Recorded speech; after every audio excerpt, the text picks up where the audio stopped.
You've been at the forefront of the martial arts industry, haven't you, from probably the early 2000s? For me, it was 1999. Gone over to Florida. There's a guy up there called Rob Colasanti. You should talk to him, doing a thing called NAPMA. And I went, well, what NAPMA? I had no idea. And it stands for the National Association for Professional Martial Arts. And I discovered that then, and it was kind of like opening Pandora's box. It's a great, best business model out there. The martial arts is one of them. It's a monthly recurring revenue. 2003, Frank Silverman rang me up. Dave, you've got to get this guy over called Fred Mertens. And I said, don't know him. And he said, he's killing it in the US. So I rang him, can you come and speak at our event? You know, I've given you a number. He said, yes, I'll pay for my own ticket. I'll come over, I'll see you there. And he turned up and he blew everyone away. On this episode of the Elite Podcast, I speak to David Lowe, martial arts business coach, funnel builder, and artificial intelligence expert.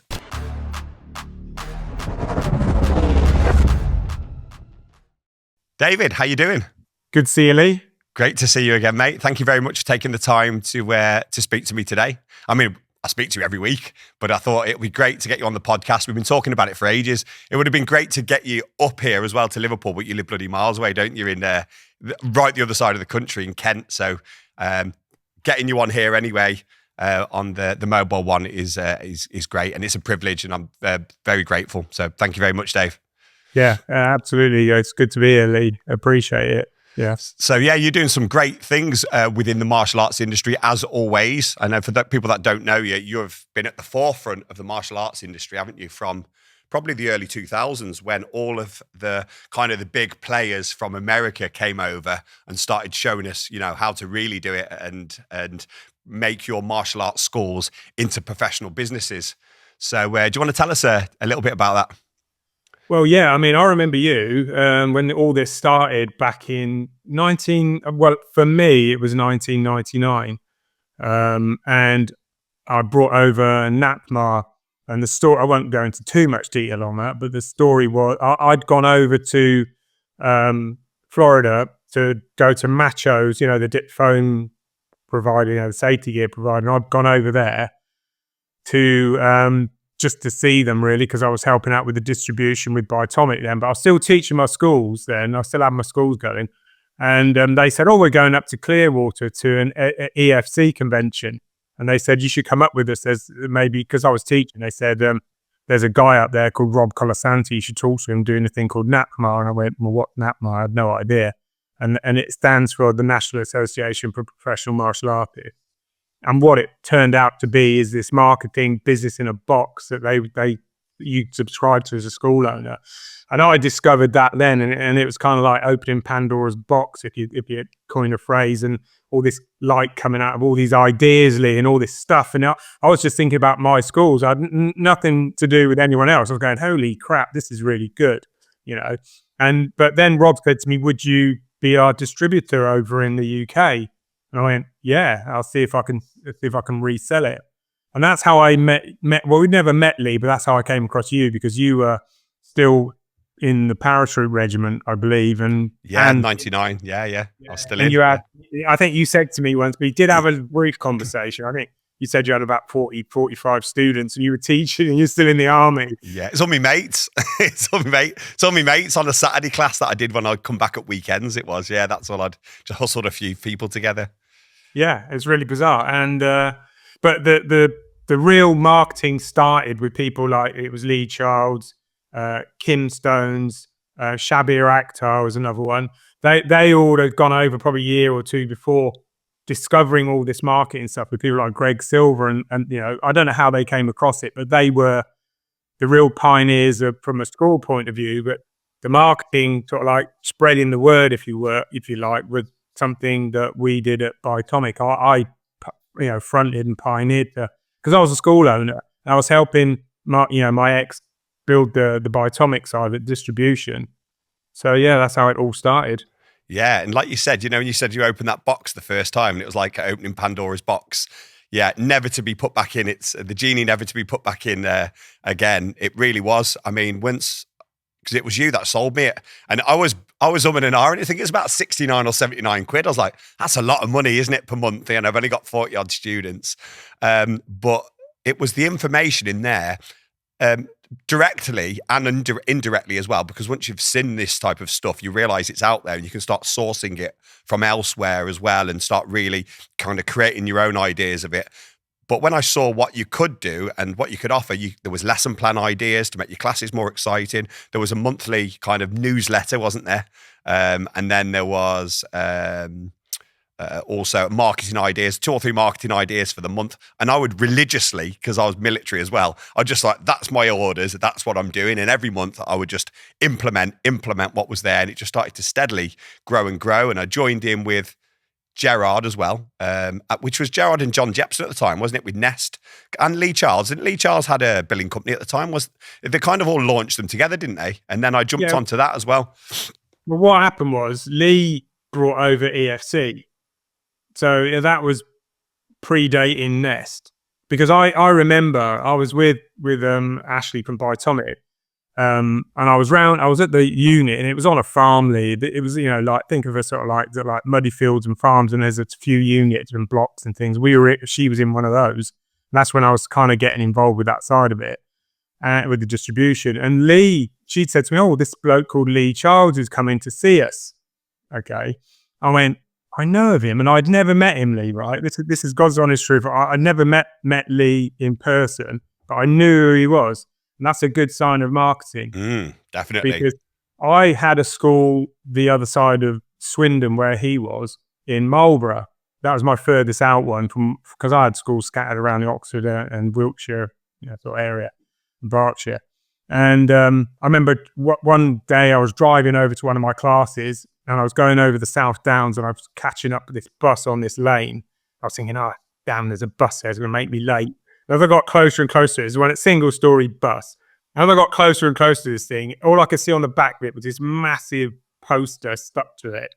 And it just said, Lee Child, Taekwondo, telephone number, right? This must have been about 94, 5, something like that. And I remember driving on thinking, God, he's everywhere. Yeah. He was a good marketer. He was very aggressive with his marketing. Yeah, he was brilliant. Really good. He brought, and that's how I knew who she was on about.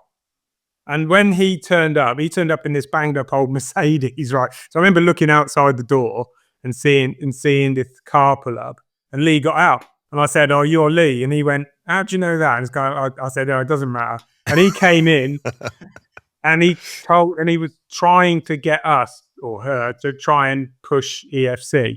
That's what it was, educational funding company. And then that must have been, I don't know what year that was, 98, somewhere around about then, 99.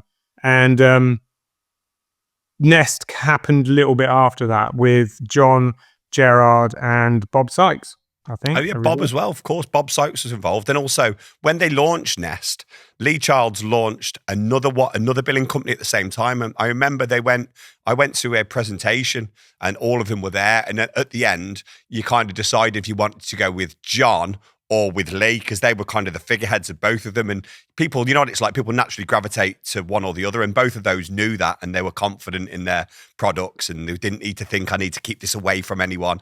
And they both kind of told people what they do. And then I went with John. I could have easily have gone with Lee, and then others went with Lee. And then that went on, wasn't it? And then I think Gerard was part of that, but no one really knew Gerard at the time. I think he was a student of John Jepson's, if I remember correctly. He's one of his black belts, but he'd come from Boots Opticians in the financial department. So and he still is, one of the most switched on guys you'll ever meet when it comes to finances, which is why Nest has gone on to be such a great success and the biggest and most successful billing company in the UK, in my opinion. And then from that, I think then Gerard continued, and the others maybe have got bought out or whatever happened. Nest came on. Lee's one must have closed down, because I don't know if that was on there. And then the kind of the birth of the martial arts industry as kind of we know it in the UK. And there was such a buzz, wasn't there, and excitement in the early 2000s with all these people kind of getting on board with it. And you remember how skeptical everyone was when it first came over? Do you want to tell us a bit about that? Because you're at the forefront of that as well. I've got some stories on that. Yeah, absolutely. Because it really was, and I think you're right. Because anybody watching this, thinking I was just talking about the past, but really this created their businesses in a sense, because it was like the catalyst of what we see today out in the martial arts industry. You know, it came from that. I was only talking to a guy yesterday, and he was talking about something that happened in 2004, some marketing that I brought over, which was Fred Mertens. And he was talking about that. He'd been through that, but a few years later, because I only did that for a year. And I said, well, you know, who brought him over? And he went, no. I said, it was me.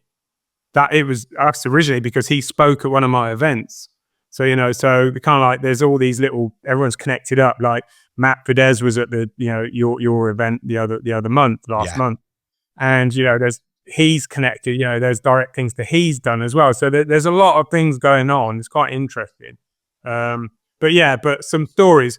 Here's one: skepticism, right? I mean, I used to get on the phone, right? And when it started, I remember going to my own school and saying, it was EFC then, because I was starting with the billing side of it.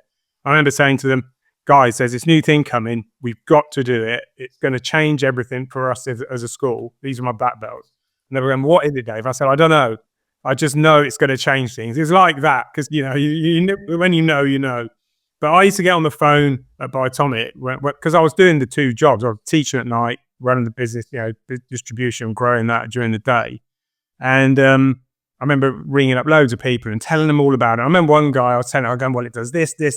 He goes, well, I don't want any of that. I was thinking, well, that's me getting too excited. I need to find out what they need first and then say, well, this will fix it. Because that's kind of like, well, the wrong direction. I was just too excited about it. And I phoned up a guy called Mark Osborne. Now, Mark was well known in the TAGB, world champion fighter, you know, nearly 7 foot tall, great, you know, just, you know, long legs as long as the M1, you know, and this guy was a good fighter, and he was a customer of ours. And we had a lot of Taekwondo customers because of the background of Biotomic in the early days. And I remember ringing him up and saying to him, Mark, telling him everything. He's going, oh, I don't know, Dave, because he was just ordering kit. That's what he wanted to do. And I said, but there's this thing, Mark, I know it's going to change things, you know, and it might even change the TAGB. And he said, nah, not really interested, Dave. He said, but send me the trade magazine, because there was a magazine in that box as well, Lee, if you remember. Yeah, yeah. It was totally different, because it was a trade magazine for instructors to learn from as well. So it had all the ads in there about stuff you could get, and articles written by Dave Kovar and Ernie Reyes and Frank Silverman and all these people out there. Tom, you know, who else was there? Loads of people, you know, different instructors, top school owners, you know, and it was like gold dust, this thing. And he said, oh, send me the magazine, Dave. So I stuck it in an envelope, put it in the post that night. And then within 2 days, he'd rung me back. And he said, Dave, that magazine. I went, yeah. He goes, brilliant. I'm coming down to see you. I said, well, when? He said, tomorrow. And that was it.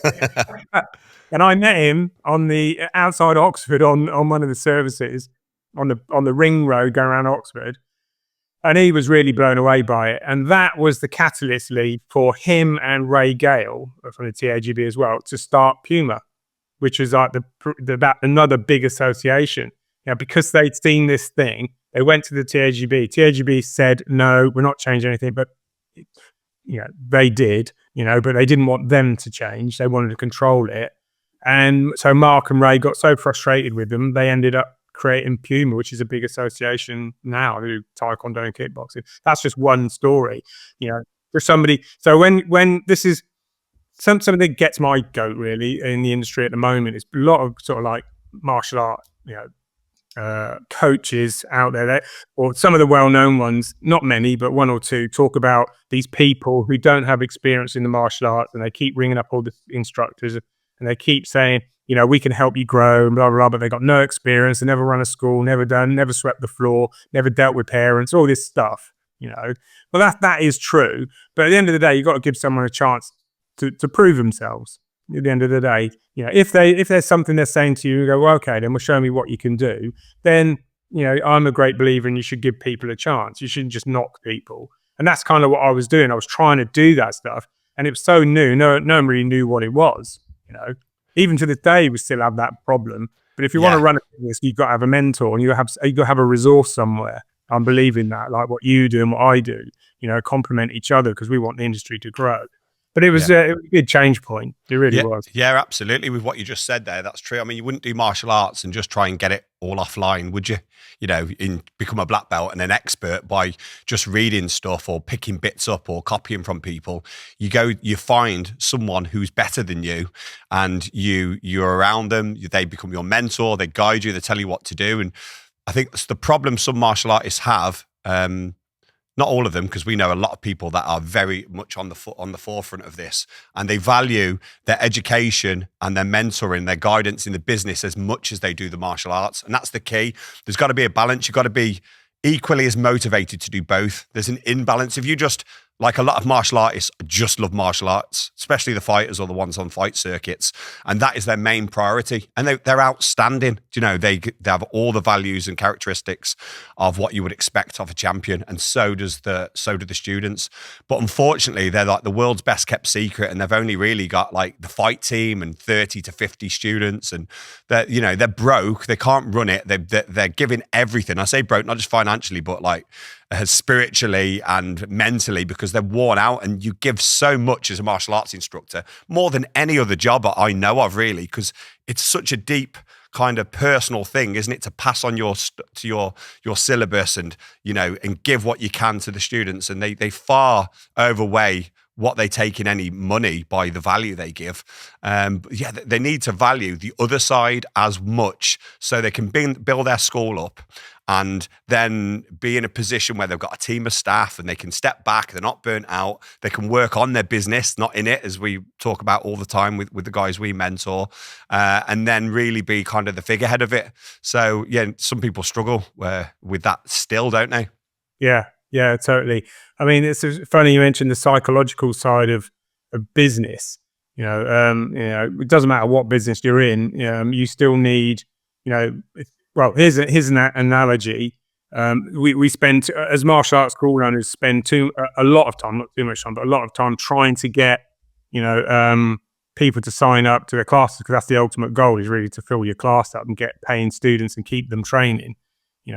It's a great best business model out there. Is the martial arts is one of them. It's revenue coming in. It says MRR, so it's monthly recurring revenue, which is perfect. It's the best business model you can have.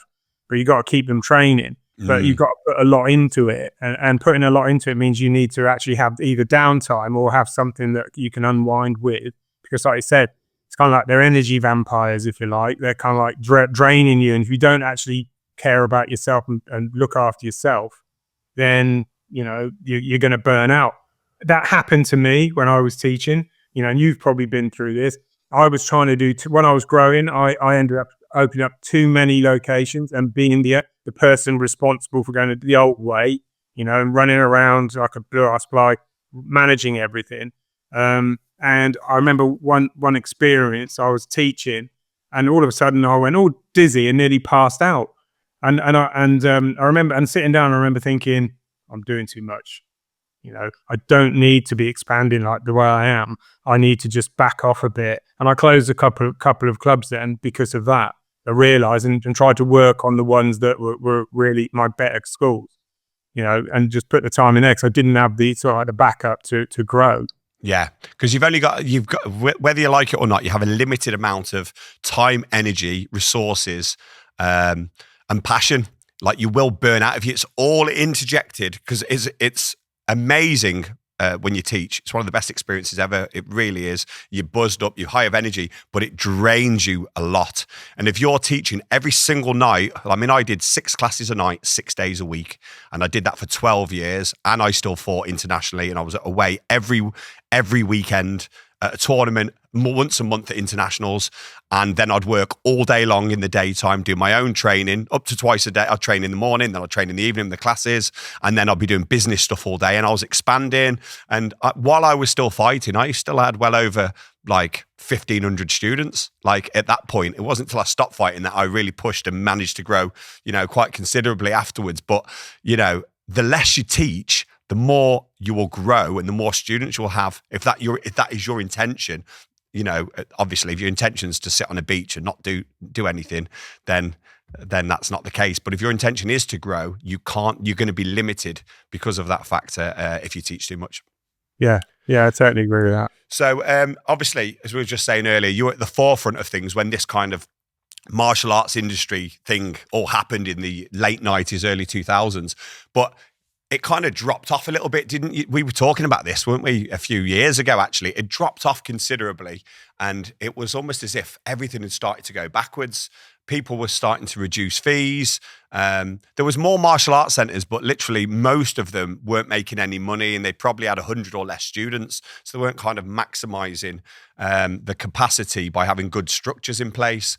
And there's almost been like a rebirth of it, hasn't there, again? I mean, it started, I don't know, probably 5 or 6 years ago. Gordon Butcham was the first one. Fair play to the guy. He got things kind of going again, and then more and more momentums happened, you know, and more people have jumped on it. And now you can go onto Facebook and there is loads of people, mentors, coaches, you know, Facebook, you know, website building, funnel building, AI, and there's a quite a big network of us, of martial arts instructors now, isn't there?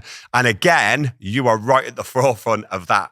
And me and you speak every week, don't we? We speak more than once a week. We will have a phone call once a week, and we'll speak constantly throughout the week on message and stuff like that. And you personally done all my elite stuff, and you help me with all of the funnel building and all the AI, and some of the stuff that's coming now is like the second wave, isn't it, almost, of the industry, and it's transforming. Do you want to talk a little bit about that? That's a lot to talk about. I know. Let's start with what you said earlier.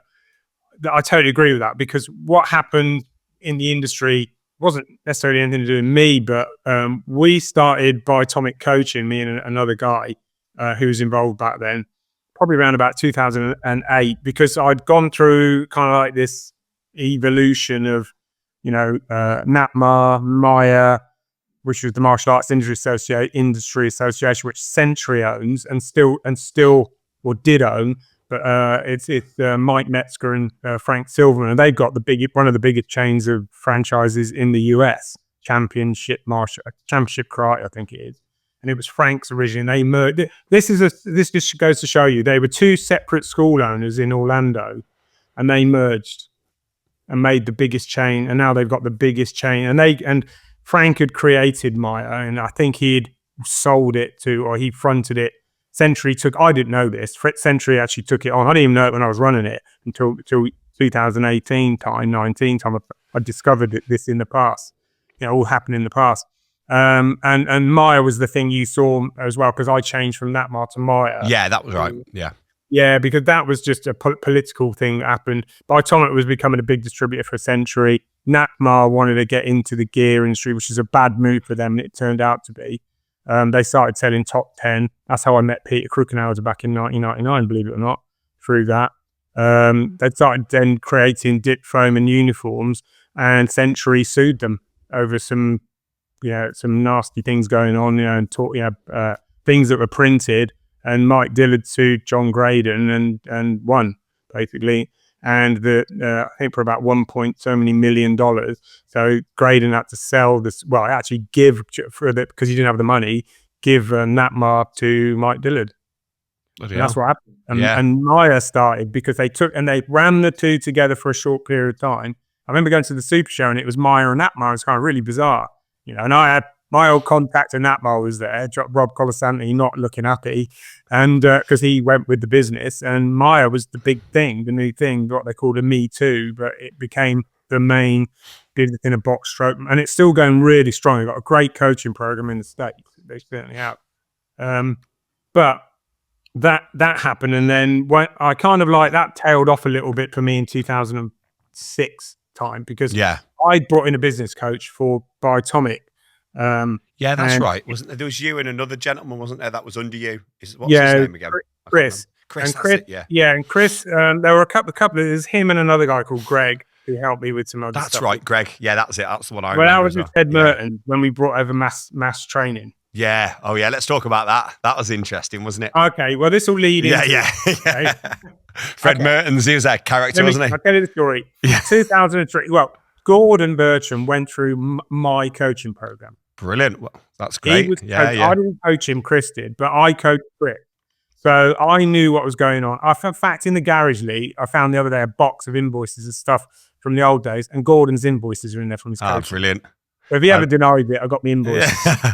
No, I love a bit of history though. It's great, isn't it, how people are interconnected? And he's gone on to do some amazing stuff now. He's had a couple of books out. He runs a big mentoring company, and he's a good lad as well, isn't he? He's got fantastic energy. Have you ever seen him? Or he's a severely positive guy, and he helps a lot of people. I've spoken to loads of people he's really kind of helped out. Good guy. He's a good guy, and he's doing his own thing, and he's got his his lane, as they call it. He's got that. But he does run Mabex, and he has said in the past that Mabex no one's ever done this before. They have, and it was me. Okay, and that was called the College of Martial Arts, and it started in 2002, 3, and 4. Yeah, we ran it the Forest of Arden in Nottingham. No, not Nottingham. It's just outside of Coventry, between Birmingham and Coventry. Okay, and it's the Forest of Arden, which is a golf course, but it's a Marriott. It's a beautiful place. And I remember running it there. And I remember somebody coming up to me and saying, "Dave, this is beautiful here, but the hotel rooms are so expensive, Why did you pick this place?" I said, "That's why. Because we're trying to raise get you used to being not just doing a seminar in someone's school. We want to do it in a nice building." And that's why we did that. And those were the precursors, really. And we had, no word of a lie, Lee. First one, we had 120 school owners. I was there at one of them. I've been there. I used to go to all of them, and the energy was unbelievable. Like we were on the cusp of something, and we were all on this wave we were riding. It was, you'd see one person, and you see them a couple of months or the year afterwards. And because people forget what the economy was like back then as well, you could literally put flyers out and fill a school up. If you just needed to get out there and do it, didn't you? And it was, just that bit of that, clarity to get you go, actually, wow, yeah, and that's me, I can do that. Because we were bringing over all the speakers from the US, Dave Cover, like I said before, Ernie Reyes, Tom Callis, Greg Silver. The little ninjas girl, what was her name? She was on it as well. Remember, she's brilliant. Melanie Schumann, that was it. Yeah, Hill. Yeah, all those people out. Well, little ninjas, little dragons. That was me. Yeah, because that was the first one. You were there at John Jepson's academy. We brought over Melanie Schumann and Andy, her husband. Then he wrote the program. A lot of people don't realize that. Andy Schumann. Right. No, I didn't know that. He's in the he's in the ATA. Still is in the ATA. Biggest, independent martial arts association in the world, or was until it split, I think. And he's still in that, and he still runs ATA schools, and she was as well originally. Now she runs skills for kids. That's her thing. But she did the very first program, because somebody said to me once, "Oh yeah, we were doing little dragons, little ninjas. You're back in 1999." I said, "Well, what, as a program?" "Well, oh no, we just run it. We taught kids 3 toys." I said, "No, that wasn't it. This was a proper kids skills program. You can't, teaching the kids." And it was at John Jepson's academy in Burton. I was on it. Yeah, I was on it. It literally blew my mind, because it was totally revolutionary, because we'd never thought of even doing that, or changing or teaching or addressing children like that. It was all old school. It was all based around fighting and the martial arts, and they're too young to even take part in some of our classes. Yeah, it opened up a brand new market that we didn't know existed. That was it. But back to the what happened with the Fred Mertens thing. It was 2002, 3, 4. We did the Forest of Arden. 2003, Frank Silverman rang me up, and I had the speakers all filled. We'd advertised it. We're doing the whole thing, and he rang me up, and Frank said to me, "Dave, you got to get this guy over called Fred Mertens." And I said, "Don't know him." And he said, "He's killing it in the US. We'll bring him up. Just here's his number. Ring him up and get him a speaker slot." So I rang him. He said, "Hello, sir." I said, "Hi, David." He said, Mr. Lowe, how are you?" I said, "Great." I said, "Can you come and speak at our event? I'm giving you a number." He said, "Yes, I'll pay for my own ticket. I'll come over. I'll see you there." That was it. Kind of like, he turned up, and he blew everyone away. I mean, completely different to what everyone else was kind of teaching, because what he was doing, he was teaching program-based training, tuition, not memberships. It was program-based, and no one had seen this. Some of the speakers who were there, they were watching him, and that's how I knew he was importantly, because I was in the room, we were videoing it, all the instructors were there, and I look at the back of the room, and all the speakers are there watching him. And American, and I'm thinking he must be the real deal because I didn't know who he was. But he was the Tony Robbins. I always say this analogy: the Tony Robbins of the martial arts industry. The only problem with Fred was, in my opinion, he was a sociopath. It turned out, and that's how I learned from that. Yeah. Okay. But he changed the industry. I went back over a month later to actually watch him, and it was he works for Master Clark, Bill Clark. He was his trainer of all of his instructors. Okay. And what he did was he took what Master Clark and the ATA what he was doing in his group in the Jacksonville area and that area of Florida, and he opened it up to everyone as a program. And he was using Clark's program, although he probably adapted it a bit under Clark's, blessing, if you like. And I didn't know that at the time. It was just this mental thing that you could charge for £2,000-3,000 for a program and get it, and if you cash people out, then you could get a lot of money up front. But the problem, what he didn't tell everyone, was if you cash people out over 25% of your student base, you run out of money. Cash flow stops. Yeah. So there's a secret to it. Never cash out more than 20% of your 15-25% of your student base. Otherwise, if you have that going on, otherwise you're in real problems. Which brings us on to raising prices, right? Yeah. Like you were on about. So that was the Fred Mertens story. We did, Lee, £500,000 in 12 months. Yeah, that's unbelievable. I remember you telling me the amounts, because what he was doing as well, and I clocked onto this. So he was encouraging not just him, but this is what the movement started to happen. And this is, in my opinion, was when the downfall of the industry happened and things went backwards before it went back up. Because you'd buy a program like a beginner's program for $2 or $3,000. And then the idea would be they'd pay up front for that because it got them to a certain grade. And then you would upgrade them to a leadership program. And then you'd upgrade them to the black belt, and you would be paying, the prices would go up $5,000, $10,000. And then they get you on some type of leadership program, and they were getting people to get big loans to cover it. And I was like, wow, I don't like that. That's not representative of value. And I didn't jump on board with it. And he was like the Pied Piper, like in the room, he had entranced everybody.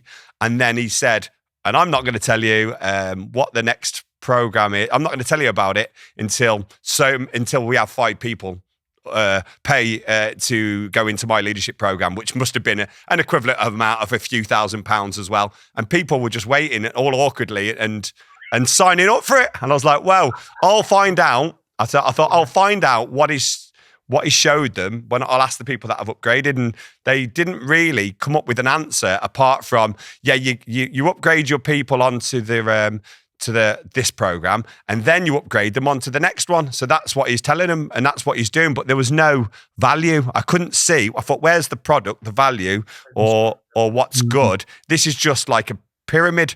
It seemed like and eventually, it's like a house of cards, wasn't it? And there's all these people driving Ferraris, Lamborghinis, pulling up, and I've just done flipping 100K this month. Then fast forward 2 years, they were closing schools, cars were getting repossessed, they were, realizing they got massive liabilities of all these people that they were having to pay for classes for, and then their monthly tuition fees had gone down. So, and then that was like the downward bit of the economy. It seemed to flatten, didn't it, for a few years? Well, when I left after a year for various reasons, because I just had enough. And when I left, I really had enough. I didn't even want to speak to anyone again. I just wanted to get on with the distribution stuff, And then during that time, we'd had the coaching going on. And then I saw a gap in the market for real business coaching, Lee, but it's a longer burn because it was the stuff I was taught to systemize by Atomic, which worked. And this guy, his name's Paul Smith. He doesn't even know to this day he's responsible for the type of coaching that we do nowadays, and that Gordon went through, the 90-day coaching system that we did. I've still got the manuals on it now. I'm going to rehash this and redo it all because it's still relevant. It's not like absolutely, it is bread and butter stuff, isn't it? Yeah, it really is. I've got it in me. I mean, 90-day coaching workshop planner. Yeah. That was from 2007. Bloody hell, yeah. This was my own one, and it says on there, keep on my desk, look at every day. Yeah, that's how we systemized things, wasn't it? It was either paper. Yeah. that, if anyone's watching, that turned Biotomic into £1 million company. Yeah, because it was at that time, it was paper, trays, signing someone off in a piece of paper in one tray, moving it to the other. That's how I used to work my 90-day coach, but I used to do it methodically all the time. Now, the way things are, you can systemize things. You can order automation, emails sent out for reminders and all the rest of it. And that kind of brings us on to where we are now, because that's your forte, isn't it? Whenever I do anything, you always go, oh, you can make that easier than that, Lee. We can automate that. You don't need to do that. And then you set up some back end system then to send out reminders and pre-do. It's quite a lot of work to pre-do, but then you don't need to do much then, exactly. At that point. Yeah, exactly that. You've got to be able to. Problem is, don't be a magpie, and shiny object thing. You've got to put the work in to make it easier for yourself. When you join my group, Budo Marketeers, Budo Group, I don't want people coming in going, "Well, can you do it for me?" I had somebody leave last week because they'd done nothing, I call it almost done for you. You got to do a bit of work. I put all of the structure in there, but you got to be able to build it yourself. And to do that, you have to learn how to do that. So that's kind of where it is now. But just quickly back to you talking about the industry dipping. Yeah, it did.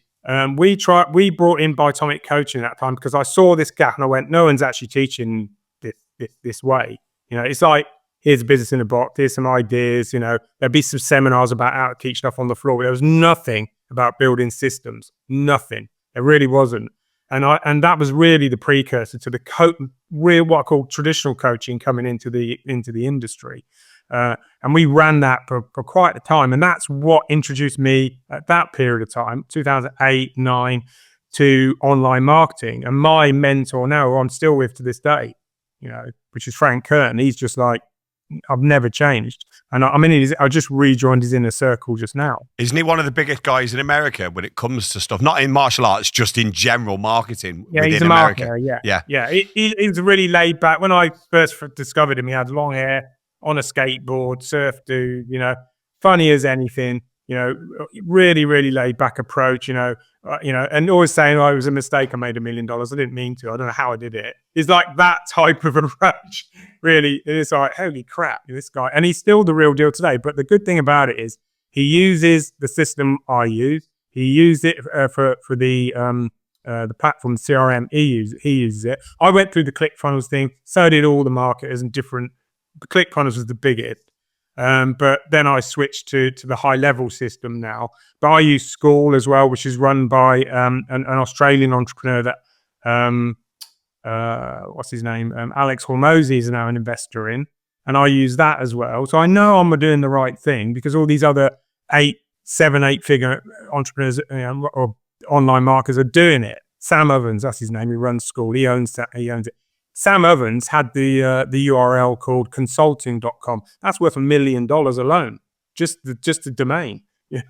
And he got it before anyone really thought about that. And he was one of the top global online consultants, coaches, business coaches, help people make money online and do stuff, but authentic. He's the real deal.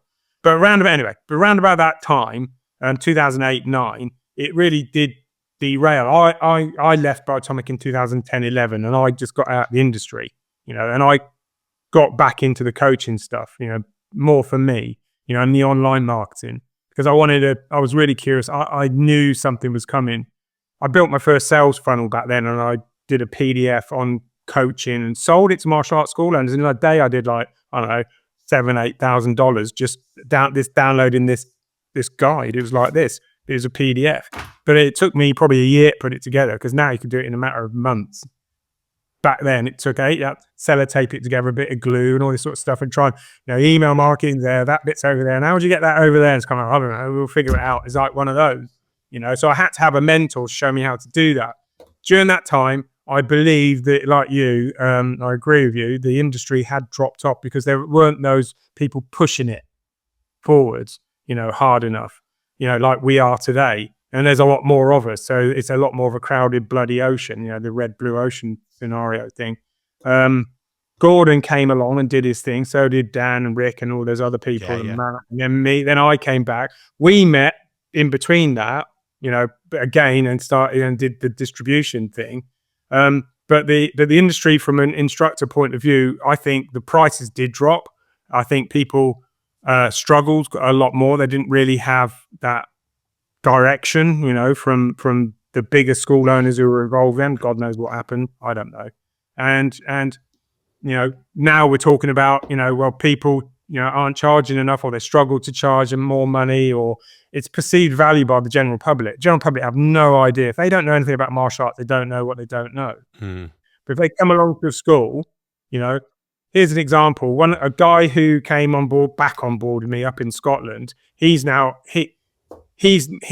was never charging enough. Okay. And you'd think, well, up in Scotland, if you're not in a city, you're up against it anyway. Well, he now did his research and he found that the local dance school down the road from him charges £100 a month. And he's charging 39.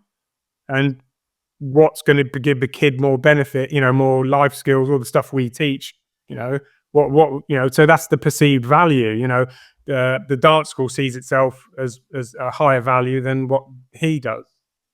So now he's realized that, because what I told him to do is do some research, not just on the martial arts schools, other stuff, and we need to raise the boats. But the problem comes when, if you're running a membership-based system to a program-based system, not cash and outlay, but a program-based system, allows you to raise your prices higher, faster than it does if you just run month to month and you put your fees up £2 or £3 and people moan. Well, you could bump them up to £10-15 a month more, and people won't moan. And there's a way to do it. Yeah, of course there is. Yeah, with the progression of classes and different programs, which is what we do. But there's some value in that as well. Then, isn't there? Not just perceived value, some actual value. You've got to give value. Yeah, if you don't, it's like Hormozy goes. If there's a graph, right, and there's a graph of time, and then there's a value up there. This is the value. People won't say, "See, it's better value." But over time, it drops off like that and goes past the line of value. That's when they leave. And if you don't keep them longer, move that line, you've got to add value.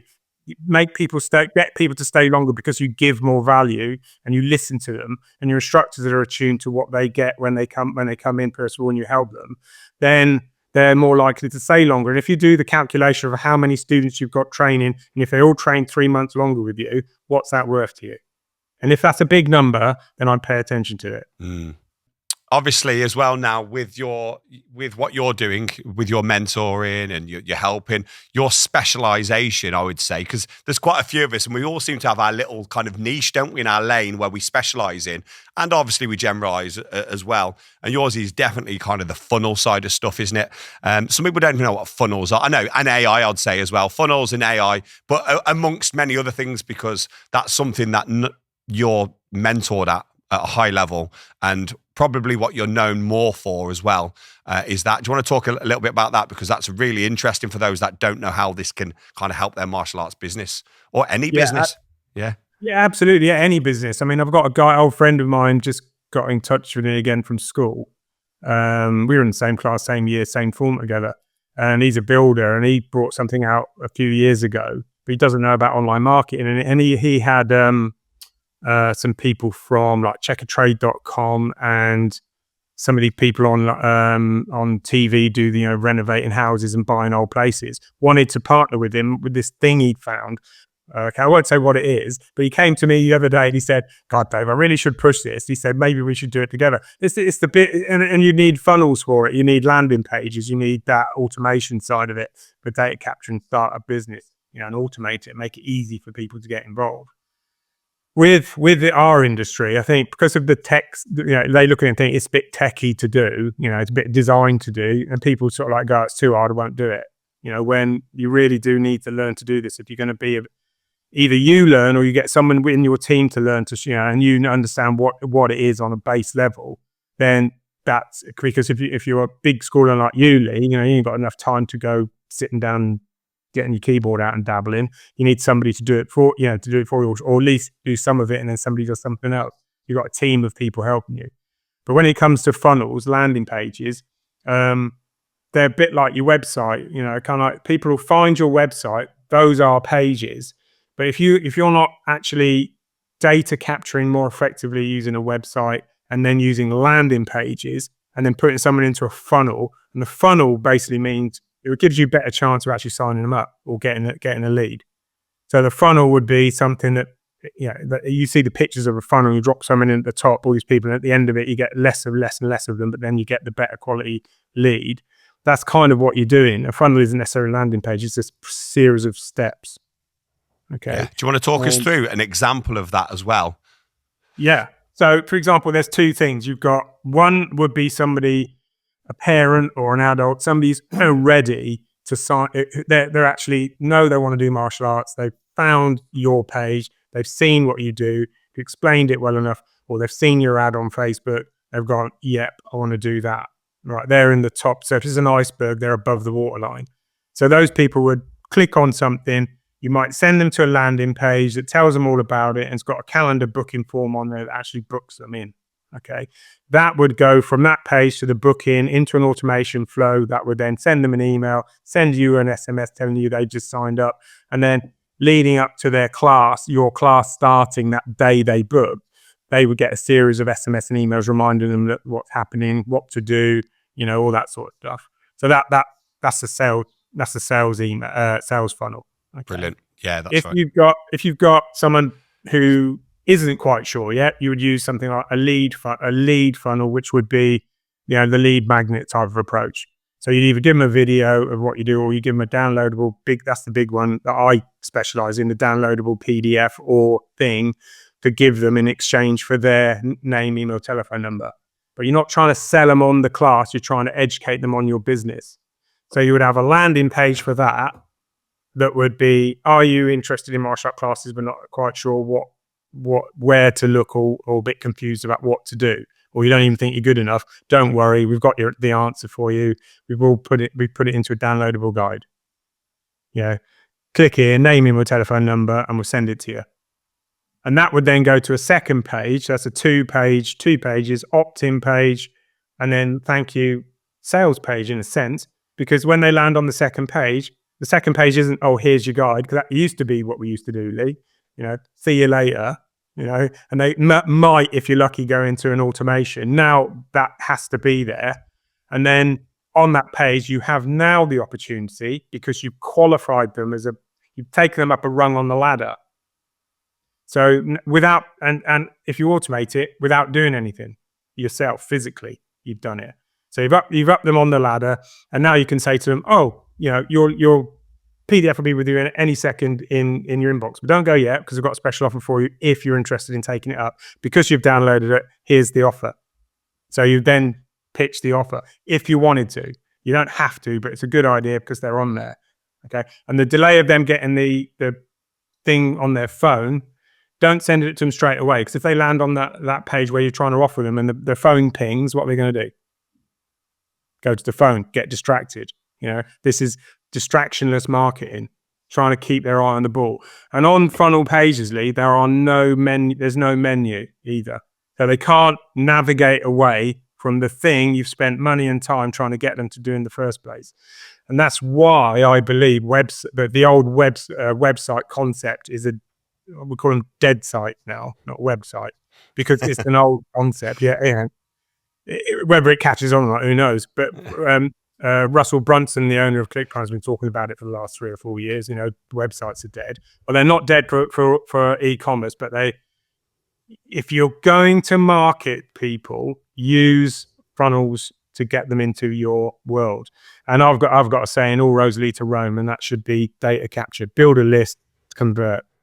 Absolutely, and it works, because I've used it extensively for my mentoring for the clubs and everyone that we mentor, because you're a section commander obviously within the elite group as well, which is great to have someone like yourself in there. This is what we're doing. We're encouraging and showing them what to do, and it's all the information's out there. And sometimes people say, well, how do I write this? How do I write a lead magnet? But obviously with the rise of AI, you don't even need to be good at that, do you? Mate, I've been trolled for this. People in our industry, mainly in the States, never over here, okay? Because I could drive and find them, Lee. Okay. Right? So, and I might be 62, but I'm still fit, right? Yeah. Okay. I can run fast. Yeah. So, basically, I put the odd hype post out now and again saying you can teach AI about yourself. I'll show you how to market your school. And I had people in the States go, what's this guy talking about? You can't give AI a soul. How can you educate AI? And it's just blinkered thinking, and these are other martial arts schoolers, not many, but a few. And when they see what you can do, the light normally goes on. They go, holy shit, I didn't realize you could do that. That's why I talk about it at your event all the time. And because AI is a game changer. Because if you want to write a funnel, or you want to write a post, or you want to do a Facebook ad, you can use AI to do it. The problem most martial arts school owners and in general marketers do, if they don't look at AI more deeply, is that they'll use it and they'll ask it a question and it will give you a generic answer. So that's why your ads look the same as everyone else's. Okay. Because you have to be a meaningful specific. You need to tell it who you are, what you do, what you sell, who your customer is, why they buy from you, where you live. All of this stuff you can put into its brain.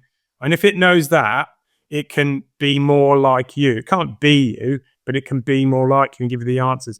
And that's what I teach. That's the first thing I teach when somebody comes into my group. That it's changed over the last couple of years, but that's because I've realized that is the thing that will help you grow faster. Yeah, I've even heard that by in the next 12 months, you're going to be able to literally with AI input all the information all about yourself, what your brand wants to be, what it's about, what your core values are, what your vision is, your mission statement, and AI is going to be able to create a logo, a website, all the branding, and everything that goes with that. So that's called unbelievable. That's called agentic AI. Yeah, so that's coming as well, isn't it? They reckon that's the future of marketing, because basically it's giving it autonomy. It's autonomous. So basically, here's an example, right? I heard this the other day, and it's a good example. Lee, you came up with this nutrition idea, and you built a website, and it's selling it, and you're selling it into the UK market, and it's a really cool looking site, etc. And I've seen it, and I've looked at it, and I've gone into AI, and I've gone, look at this website. Improve it and tell me and give me another market. I think we could sell this into the American market, but give me a version that will sell it to that type of people. And it will go away and it will come back and it will go, do you know what, Dave? I think actually the Canadian market might be better because I've done my research and it's a really crowded market in America. Why don't we try Canada first? That's what it will do. Holy shit. That's just unbelievable. So when's it going to come conscious and kill us all then? Yeah, well, that's Arnie, isn't it? Really, we need to ask him. But that is agentic AI. Wow, and that isn't coming; it's here. It's already. here, but yeah, we're just yet to kind of really get it to the mainstream. Dave, unfortunately, mate, we've run out of time already. I can't believe it. That's just absolutely flown. Do you want to finish off on anything before we cut away? Well, this is the future, because if you can understand AI, because in the room when I was speaking and at your event, which is a brilliant event and everyone should go to every January in Telford, I asked everyone the year before how many people are using, for example, ChatGPT, because that's the biggest, other than that Chinese thing that's come out, Deep Mind or whatever it's called. And a lot of people put their hand up, and then when I said to them, well, are you educating it? Are you just putting custom instructions in? Because that was the very first thing that OpenAI come out with. And a very few people put their hands up. And it was the same result this year when I asked people to put their hands up. And for me, that's a worry, because I think that they need to understand this stuff, because not all martial arts is the same, but it isn't. And everyone is different. And everyone runs a school differently. And everyone runs, So you need to actually be able to educate it, and you can. All you've got to do is understand how.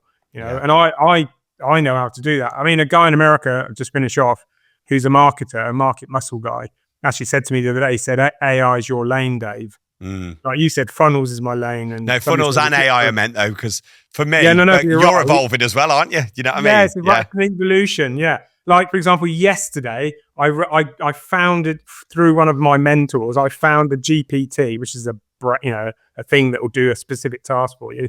using ChatGPT and asked me 11 questions, Lee, right? And I hadn't educated it, but just 11 questions. And from that 11 questions about who my market was, what they want, what are their problems, what testimonials have I got, blah, blah, blah. I went 11 questions. It wrote me a sales page. And I looked at it and I went, Jesus, that's good. That's amazing. Yeah. So it's the future, guys. Embrace it. Brilliant. Thank you very much, Dave. Really appreciate your time, buddy. It's been great to speak to you. Thank you very much.